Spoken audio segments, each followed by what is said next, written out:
আসসালামু আলাইকুম এভরিওয়ান, রান্নার ক্যানভাসে নতুন আরও একটা রেসিপিতে সবাইকে ওয়েলকাম করছি। আজকে রেসিপিতে শেয়ার করছি মজাদার একটা ভর্তা রেসিপি। ভর্তা তো অনেকে অনেকভাবে খেয়েছেন, তবে এইভাবে একবার এই শাকটার ভর্তা করে দেখবেন, অনেক বেশি মজা হয়ে থাকে। পুষ্টিগুণে আর আয়রনে ভরা এই কচু শাক একবার এভাবে ভর্তা তৈরি করার পর বারবার খেতে ইচ্ছে করবে। তো চলুন তাহলে কথা না বাড়িয়ে মূল রেসিপিতে ফিরে যাই। এখানে আমি নিয়ে নিয়েছি কিছুটা কচু শাক। এই কচু শাকগুলো আমি ছাদে লাগিয়েছিলাম। শাকগুলোকে ভালো করে ডাঁটাগুলোকে ছিলে, তারপরে পাতা সহকারে আমি সুন্দর করে কুচি কুচি করে কেটে নিয়েছি। তারপর একটা বালতিতে 2 থেকে 3 বার ধুয়ে নিয়েছি। একটা টিপস বলে দিই, এখানে অনেকের হাত চুলকাতে পারে। সেক্ষেত্রে যখন হাতটা চুলকাবে ওইটা চিন্তা করে এখানে হাতে আগে থেকে সরিষার তেল মাখিয়ে বালতিতে নিয়ে 2 থেকে 3 বার ভালো করে ধুয়ে নেবেন। এই পর্যায়ে শাকগুলোকে সিদ্ধ করতে বসিয়ে দিয়েছি। নিশ্চয়ই ভিডিওতে খেয়াল করেছেন আমি এখানে একটা লেবু আর একটা লেবু খোসা দিয়েছি।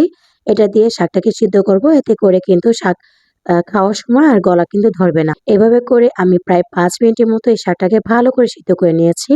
নেড়েচেড়ে শাকটাকে একটু উল্টে দিয়েছি। যখন কিনা আরো 2-1 টা বলক চলে এসেছে, তখন আবারও উল্টে দিয়ে শাকটাকে ঢেকে সিদ্ধ করে নিয়েছি।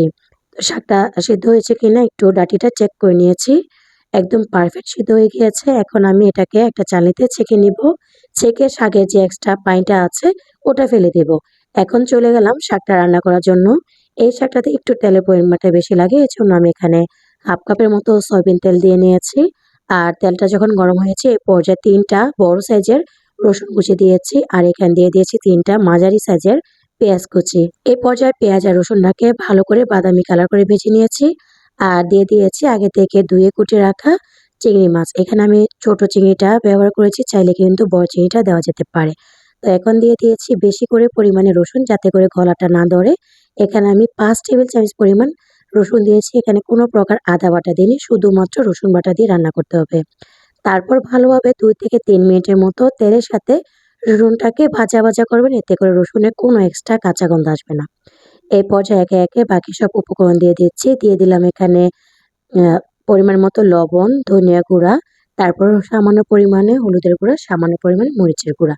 তবে ঝালটা কেউ চাইলে একটু বাড়িয়ে দিতে পারেন। তবে আমার কাছে কচু শাকটা একটু পরিমাণে মিষ্টি হলে ভালো লাগে।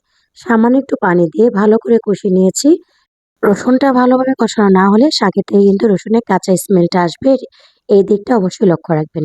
এই পর্যায়ে যখন ভালোভাবে কষানো হয়ে গিয়েছে, এখন দিয়ে দিয়েছি আগে থেকে ভাপিয়ে রাখা কচু শাকটা। সেই সাথে দিয়ে দিয়েছি এখানে 2 টা তেজপাতা। এই 2 টা তেজপাতা দেওয়ার কারণে সুন্দর একটা স্মেল আসবে। আর দিয়ে দিয়েছি 2 থেকে 3 টা কাঁচামরিচ।